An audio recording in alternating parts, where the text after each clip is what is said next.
Remue ménage. Remue ménage.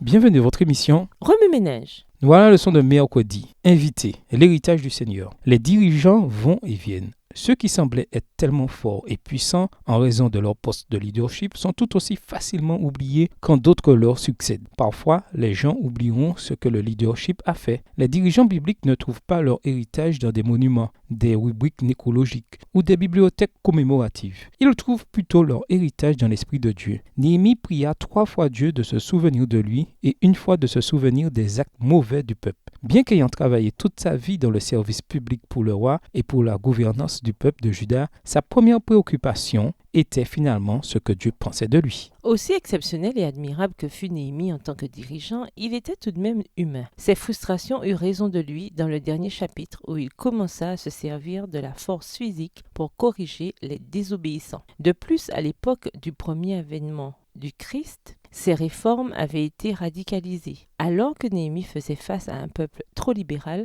le Christ fit face à un peuple devenu trop conservateur. Les Juifs craignaient tellement de violer de nouveau ces 4 points qu'ils inventèrent des règles n'ayant aucun rapport avec le sujet pour prévenir les transgressions. Les lois sur la dîme étaient tatillonnes jusqu'à la menthe et à l'ânette. Les lois sur la pureté avaient empêché presque tout le monde de s'approcher du sanctuaire. Les lois sur le mariage empêchaient tout contact social avec les non-juifs. Et les lois supplémentaires sur le sabbat avaient transformé ce saint jour en un lourd fardeau. Au cours de son ministère terrestre, Jésus dut lutter contre une mentalité inverse, une mentalité d'exclusivisme, de légalisme, de matérialisme et d'orgueil. En fin de compte, Néhémie n'était qu'une simple ombre du dirigeant ultime, Jésus-Christ. Aucun dirigeant humain n'a été, n'est ou ne sera la réplique parfaite du caractère et du ministère de notre Seigneur. Dans 1 Pierre 2, verset 21, l'apôtre déclare que le Christ est notre seul exemple afin que nous suivions ses traces. Remue ménage, quel parallélisme et quelle divergence observez-vous entre le leadership de Néhémie et celui du Christ? En quoi voyez-vous Jésus différemment ou le voyez-vous de nouveau? Prière, comment réagissez-vous en voyant Jésus de cette manière? Au revoir. Et à demain si Dieu veut.